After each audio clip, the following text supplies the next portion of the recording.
Hello दोस्तों, आप लोग मुझसे पूछ रहे थे कि मैं स्टोरी रोज़ अपलोड करती हूँ कि नहीं। तो मैं बता दूँ कि मैं रोज़ एक न्यू पार्ट स्टोरी का ज़रूर अपलोड करती हूँ।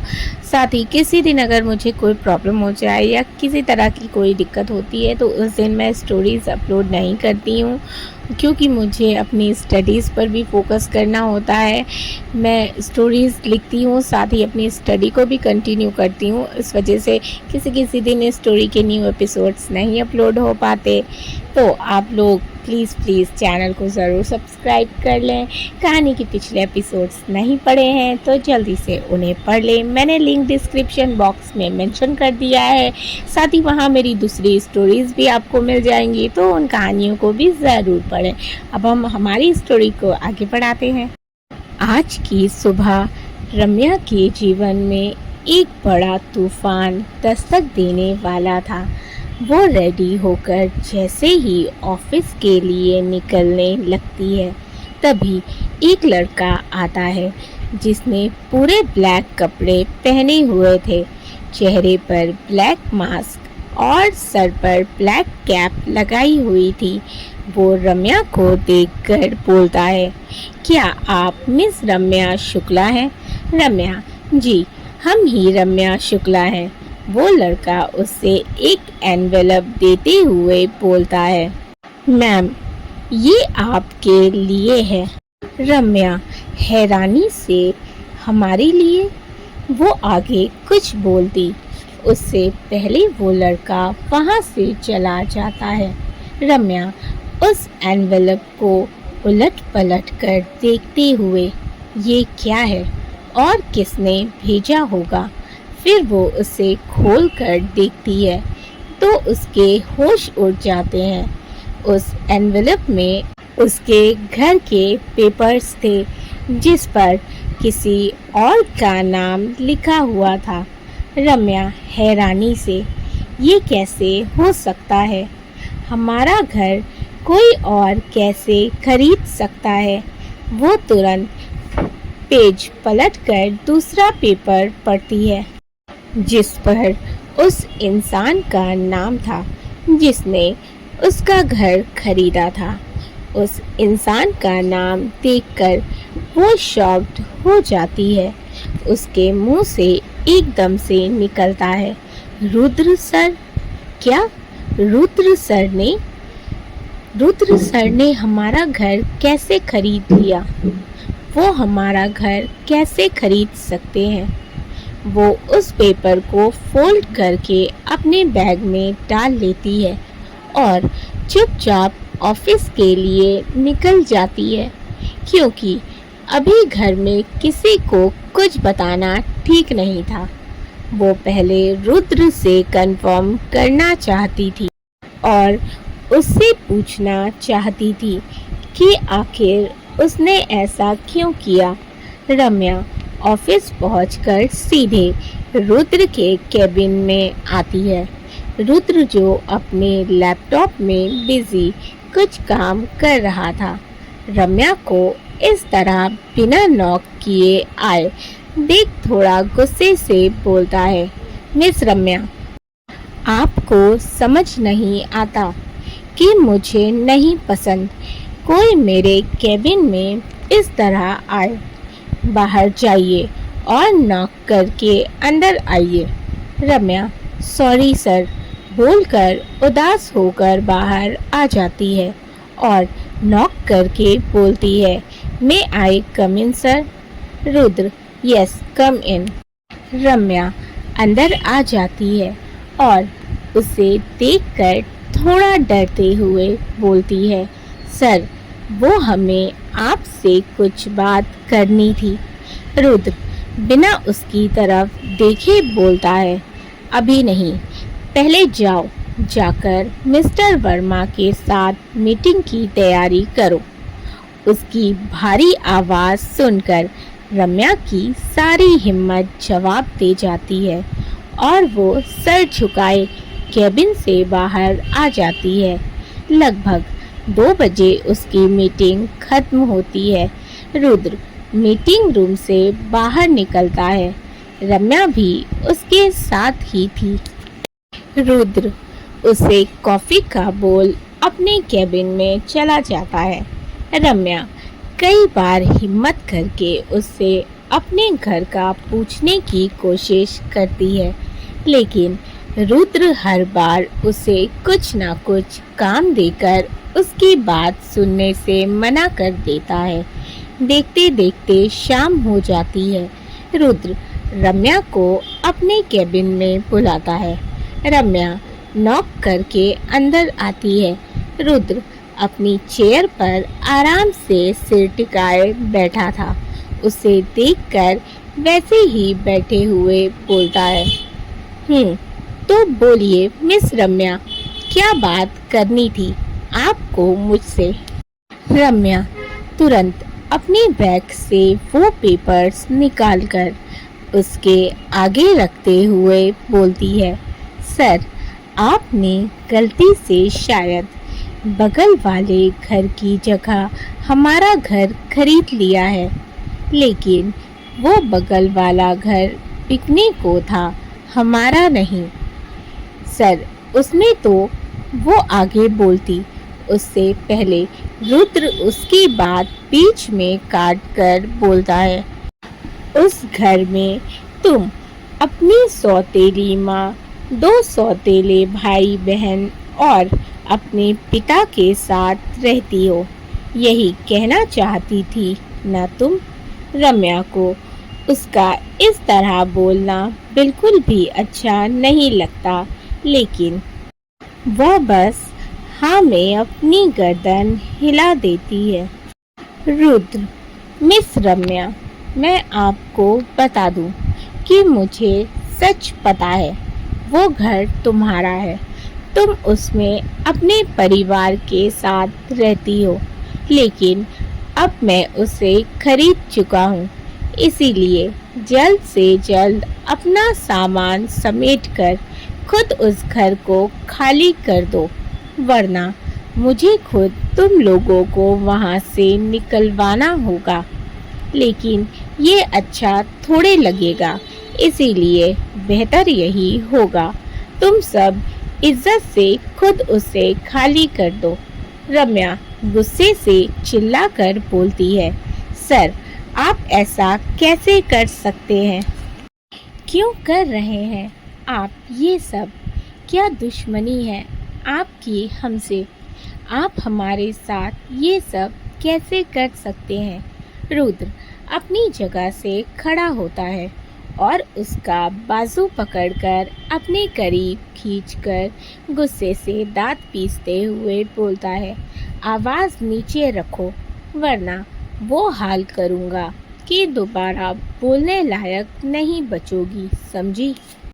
और झटके से उसे छोड़ देता है। रम्या की आंखों में आंसू आ जाते हैं।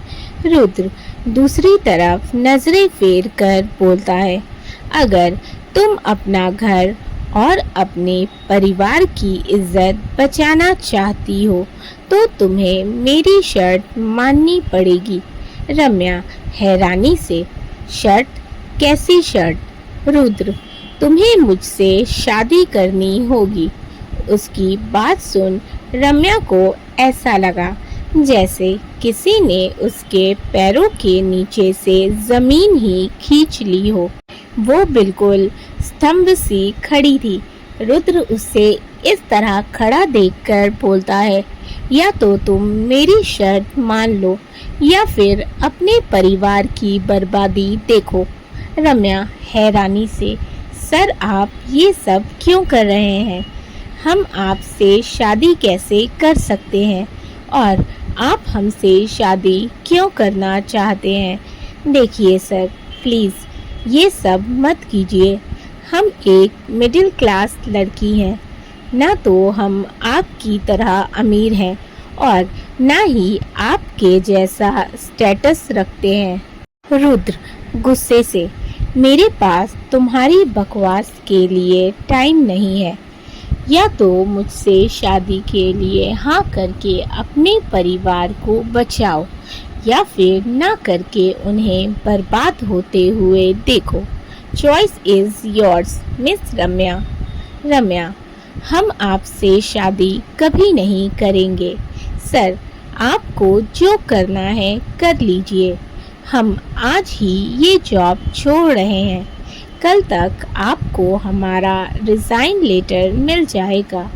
और रही बात अपने घर को बचाने की, तो वो हम देख लेंगे कि हमें क्या करना है। रम्या गुस्से से बोल रही थी। वहीं रुद्र बड़े आराम से अपनी चेयर पर बैठा उसकी बातें सुन रहा था। रम्या अपनी बात कहकर जैसे ही वहां से जाने को हुई, रुद्र उससे रोकते हुए बोला, ठीक है, तो 1 करोड़ देने के लिए तैयार रहना। उसकी बात सुन रम्या एकदम से रुक जाती है और पलटकर सवालिया नजरों से उसे देखने लगती है। रुद्र आराम से पेपर वेट घुमाते हुए बोलता है, लगता है तुमने जॉब ज्वाइन करते समय कॉन्ट्रैक्ट पेपर ठीक से नहीं पढ़ा था। कोई बात नहीं, अभी पढ़ लो। फिर वो साइड ड्रॉर से कॉन्ट्रैक्ट पेपर निकालकर डेस्क पर रखते हुए बोलता है, इसमें लिखा है कि अगर 6 महीनों से पहले तुमने ये जॉब छोड़ी तो तुम्हें पूरे 1 करोड़ कंपनी को देने होंगे, और अगर तुमने ऐसा नहीं किया तो मैं तुम पर केस कर तुम्हें जेल भिजवा सकता हूँ। रम्या एकदम से कॉन्ट्रैक्ट पेपर देखने लगती है। रुद्र की कही एक एक बात बिल्कुल सच थी। कॉन्ट्रैक्ट में ऐसा ही लिखा था। रम्या की हालत तो ऐसी हो गई थी कि काटो तो खून ना निकले। रम्या के कांपते हाथों से पेपर नीचे गिर जाता है। उसे यकीन ही नहीं हो रहा था कि वो इतनी बड़ी गलती कैसे कर सकती है। उसने साइन करने से पहले एक बार कॉन्ट्रैक्ट पेपर क्यों नहीं पढ़ा। उसकी आंखों से आंसू बहने और तेज हो गए थे। रुद्र उसे देखकर बोलता है, अब तुम्हारे पास सिर्फ एक ही रास्ता है कि तुम मेरी शर्त मान लो और अपना घर परिवार सब कुछ बचा लो, और अगर फिर भी तुमने मेरी बात नहीं मानी तो मैं तुम्हारे परिवार को बर्बाद कर दूंगा। सोचो क्या होगा जब तुम सबको तुम्हारे घर से बेघर किया जाएगा। तुम्हारे वो सौतेले भाई बहन, क्या नाम है उनका, हाँ, रॉकी और किरण, उन्हें उनके कॉलेज से रेस्टिकेट कर दिया जाएगा। तुम्हारे पिता की नौकरी जो अभी अभी लगी है वो उनसे छिन जाएगी। रम्या बस खड़ी उसे देख रही थी। उसकी आंखों से लगातार आंसू बह रहे थे। वो सोच रही थी, आखिर कोई इंसान इतना पत्थर दिल कैसे हो सकता है, किसी को इस हद तक मजबूर कर दे कि सामने वाला अपने घुटने टेक दे। जिस रुद्र को वो अच्छा समझ रही थी, अब उसे उससे नफरत सी महसूस हो रही थी। रुद्र उसकी आंसुओं से भरी आंखें देखता है तो उसके दिल में अजीब सा एहसास होता है। वो तुरंत अपना कोट और फ़ोन उठाते हुए बोलता है, तुम्हारे पास बस आज रात का वक्त है।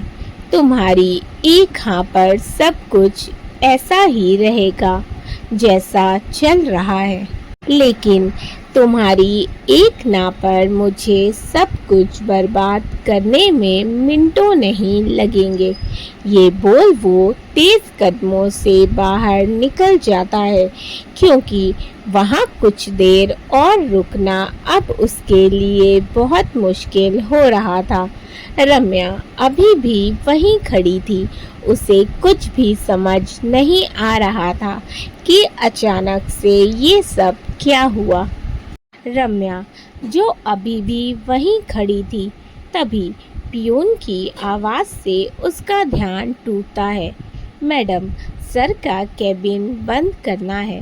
रम्या घड़ी में टाइम देखती है तो ऑफिस का टाइम ख़त्म हो चुका था। वो अभी भी ऑफिस में ही थी। वो तुरंत अपना बैग लेकर बाहर निकल जाती है। रास्ते में भी उसके दिमाग में बस रुद्र की कही हुई बातें घूम रही थी। रम्या जो घर आती है तो देखती है सभी हॉल में तैयार खड़े थे और काफ़ी खुश लग रहे थे। वो समझ जाती है कि सभी कहीं बाहर घूमने जा रहे हैं। वो चुपचाप अपने रूम में जाने लगती है। तभी वैशाली उसके पास आकर बोलती है, कब से तेरा इंतज़ार कर रहे हैं। आज इतनी देर क्यों हुई तुझे? चल छोड़, मैं क्या करूँगी जानकर कि तुझे देर क्यों हुई। मेरी बात ध्यान से सुन। तेरे पापा की नई नौकरी लग गई है। इसी खुशी में हम सब बाहर जा रहे हैं डिनर पर। तो घर का ध्यान रखना। किचन में बर्तन पड़े हैं, उन्हें साफ कर देना। और हाँ, फ्रिज में दिन की सब्जी पड़ी है। भूख लगे तो 2 रोटी सेक कर खा लेना। तभी सौरभ जी बोलते हैं, उसे भी साथ ले लो। वैशाली, अजी ये क्या करेगी हमारे साथ जाकर? किरण, हाँ पापा, मम्मी बिल्कुल ठीक कह रही हैं। ये हमारे साथ क्यों जाएगी? हम तो फैमिली डिनर पर जा रहे हैं। सौरभ जी कुछ बोलते उससे पहले वैशाली बोल पड़ती है, अब चलिए भी देर हो रही है। और तू रूमी, घर का ध्यान रखना, समझी? अब जाकर कपड़े बदल और आकर दरवाज़ा बंद कर अंदर से। ये बोल वो सभी के साथ बाहर निकल जाती है। ना चाहते हुए भी रम्या के आंखों से आंसू बहकर गालों पर आ जाते हैं। वो पहले ही रुद्र की कही हुई बातों से इतनी परेशान थी, ऊपर से इन सब का इस तरह का अनजाना बिहेवियर। उसका दिल आंसुओं से भर चुका था। वो चेंज करके किचन में आती है जहाँ बर्तनों का ढेर लगा हुआ था। रम्या एक एक करके सारे बर्तन साफ करती है, फिर पूरा किचन समेट कर सारा काम खत्म करती है और बाहर हॉल में आ जाती है। भूख तो उसकी पहले ही मिट चुकी थी। रम्या चुपचाप लॉन की सीढ़ियों पर बैठ जाती है। उसे बार बार रुद्र की कही बातें, उसका बिहेवियर याद आ रहा था। क्यों उसे बुरा लग रहा था इतना? ऐसी क्या उम्मीद थी जो रुद्र से आज टूट चुकी थी? उसका दिल जोर जोर से रोने का कर रहा था। रम्या सोच रही थी, कोई शादी करने के लिए इतना घटिया तरीका कैसे अपना सकता है? सर हमसे शादी करना ही क्यों चाहते हैं? उन्हें तो कोई भी खूबसूरत अमीर लड़की मिल जाएगी। वो अभी सोच ही रही थी कि उसे अपने पीछे कुछ हलचल महसूस हुई। रम्या पलट कर देखती है तो शॉक्ड हो जाती है। सामने गौरव खड़ा था जो उसे देखकर घटिया तरीके से मुस्कुरा रहा था। उसके कदम लड़खड़ा रहे थे, शायद पीकर आया था। रम्या बुरी तरह से डर जाती है क्योंकि इस वक्त वो घर पर बिल्कुल अकेली थी। ऊपर से ये गौरव भी नशे में धुत लग रहा था। गौरव मुस्कुराते हुए लड़खड़ाते कदमों से उसकी तरफ बढ़ते हुए बोलता है, क्या बात है जान, आज तो तू बिल्कुल अकेली है। रम्या पास रखा आवाज उठाते हुए बोलती है, दूर रहो हमसे, हम बता रहे हैं, मत आना हमारे पास। रम्या डर कर अपने कदम पीछे लेते हुए बोलती है, दरवाज़ा तो बंद है, तुम अंदर कैसे आए? गौरव, उफ यार, क्या करूं, तुम्हारे प्यार में इतना पागल हो गया हूँ कि दीवार कूद कर चला आया तुमसे मिलने, वो लड़खड़ाती आवाज में बोलता है। रम्या उसकी बात सुनकर हैरान रह जाती है। वो जैसे ही कुछ करती कि गौरव उसका हाथ पकड़कर उसे अपने करीब खींच लेता है। रम्या खुद को छुड़ाते हुए बोलती है, दूर रहो हमसे, वरना अच्छा नहीं होगा।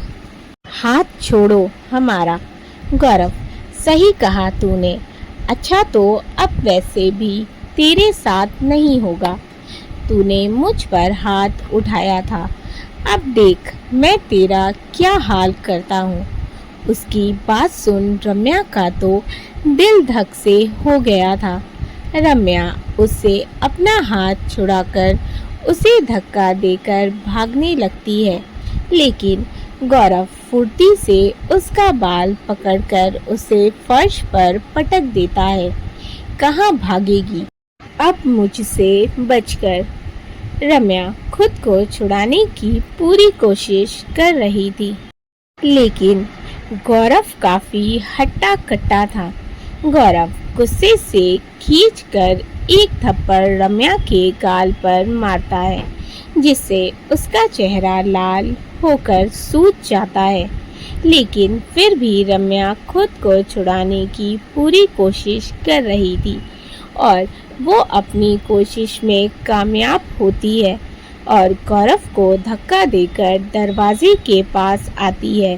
वो जैसे ही दरवाज़ा खोलकर निकलने को होती है कि वो वापस उसे पकड़ लेता है और किस करने की कोशिश करने लगता है। रम्या उसके हाथों पर दांत काट देती है, जिससे एक पल के लिए गौरव उसे छोड़ देता है। इसी बात का फायदा उठाकर वो बाहर निकलने में कामयाब हो जाती है। गौरव उसके पीछे भागता है। रम्या तो बस लगातार भागती जा रही थी। उसे खुद भी होश नहीं था कि वह कहाँ जा रही है। उसका दुपट्टा भी रास्ते में ही गिर चुका था, यहाँ तक कि उसने अपनी चप्पल भी नहीं पहनी हुई थी, जिस वजह से उसके पैर में चोट भी लग गई थी। आंखों से लगातार आंसू बह रहे थे। अचानक से उसका पैर एक पत्थर से टकरा जाता है, जिस वजह से वो जमीन पर गिर जाती है। गौरव हंसते हुए अब कहाँ जाएगी बचकर। रम्या रोते हुए बोलती है, छोड़ दो हमें, हमने क्या बिगाड़ा है तुम्हारा, क्यों पीछे पड़े हो हमारे, जाने दीजिए हमें प्लीज़। गौरव, तुझसे उस थप्पड़ का बदला लिए बिना कैसे जाने दूँ। ये बोल वो जैसे ही उसका हाथ पकड़ने के लिए आगे बढ़ता है, एकदम से उसके मुंह पर एक जोरदार पंच आकर लगता है, जो किसी और ने नहीं बल्कि रुद्र ने मारा था। उसकी आंखें गुस्से से लाल हो रही थीं, शरीर की सारी नसें तन चुकी थीं। गौरव एकदम घबरा जाता है। वो कुछ बोलता उससे पहले रुद्र उसके ऊपर लात घूंसे बरसाना शुरू कर देता है। उसके बॉडीगार्ड्स तो बस एक किनारे चुपचाप खड़े सब देख रहे थे, क्योंकि उनके हिस्से का सारा काम तो उनका बॉस अकेले ही कर रहा था। गौरव की हालत काफ़ी खराब हो गई थी, यहाँ तक कि उसके लिए हिलना भी मुश्किल था।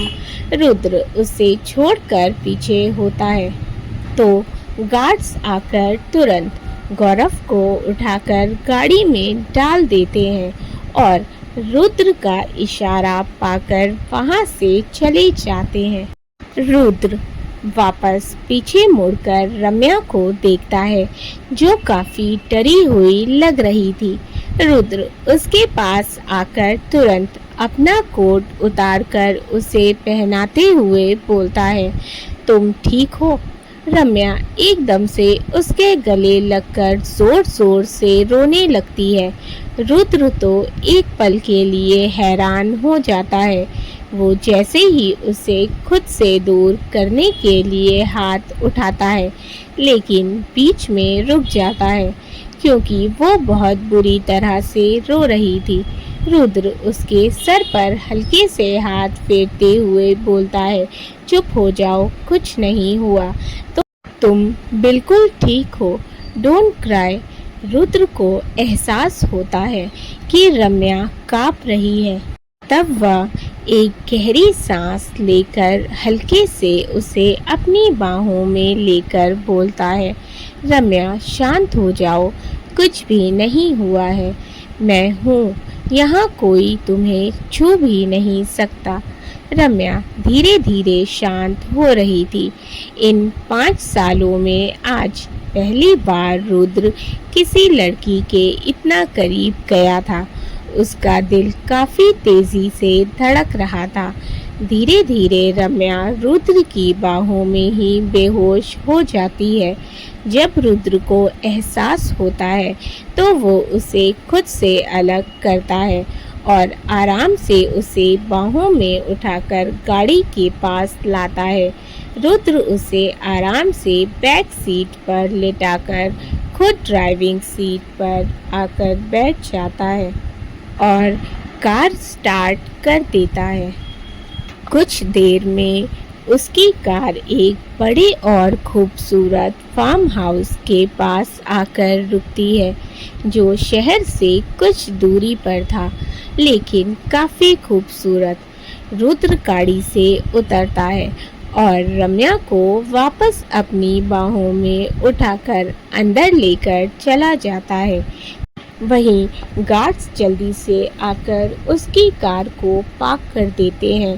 रुद्र अंदर आता है तो हॉल में सभी सर्वेंट उसकी बाहों में एक लड़की को देखकर हैरान हो जाते हैं। वो एक नज़र सभी को घूर कर देखता है तो सभी सर झुकाकर अपने अपने काम में लग जाते हैं। रुद्र रम्या को लेकर अपने रूम में आ जाता है और उसे आराम से बेड पर लेटा देता है।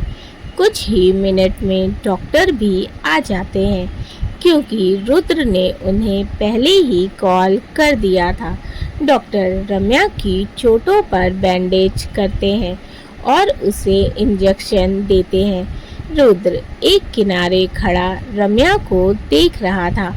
डॉक्टर उसे देखकर बोलते हैं, मिस्टर शेखावत, ये बिल्कुल ठीक है, इन्होंने शायद कुछ खाया नहीं है, इसीलिए बेहोश हो गई हैं। मैंने इनकी चोट पर पट्टी कर दी है। रुद्र, कब तक होश आ जाएगा? डॉक्टर, मैंने इंजेक्शन दे दिया है, कल सुबह तक होश आ जाएगा। ये कुछ मेडिसिन है, आप इन्हें दे दीजिएगा। ये बोल डॉक्टर चले जाते हैं। रुद्र कुछ देर उसे यूं ही देखता रहता है। फिर एक लेडी सर्वेंट को उसके कपड़े चेंज करने का बोल, उसका ख्याल रखने का बोल अपने स्टडी रूम में चला जाता है। दोस्तों, आई होप कि आप लोगों को स्टोरी अच्छी लग रही हो, कहानी पसंद आई हो तो वीडियो को लाइक कर दीजिएगा। चैनल को अभी तक सब्सक्राइब नहीं किया है तो जल्दी से कर लें। साथ ही अपने फैमिली एंड फ्रेंड्स के साथ भी शेयर करें। अपने फीडबैक मुझे ज़रूर दें। आपके प्यारे कमेंट्स पढ़ के मुझे बहुत अच्छा लगता है। इसी तरह से प्यार बनाए रखें। मेरी दूसरी स्टोरीज़ को भी पढ़ें। कहानी के पिछले एपिसोड्स नहीं पढ़े हैं तो मैंने लिंक डिस्क्रिप्शन बॉक्स में मेंशन किया है, आप वहां पर कहानी के पिछले सभी एपिसोड्स पढ़ सकते हैं। इसी तरह से प्यार बनाए रखें। Thank you for watching and keep supporting. Love you all. मिलते हैं नेक्स्ट एपिसोड में।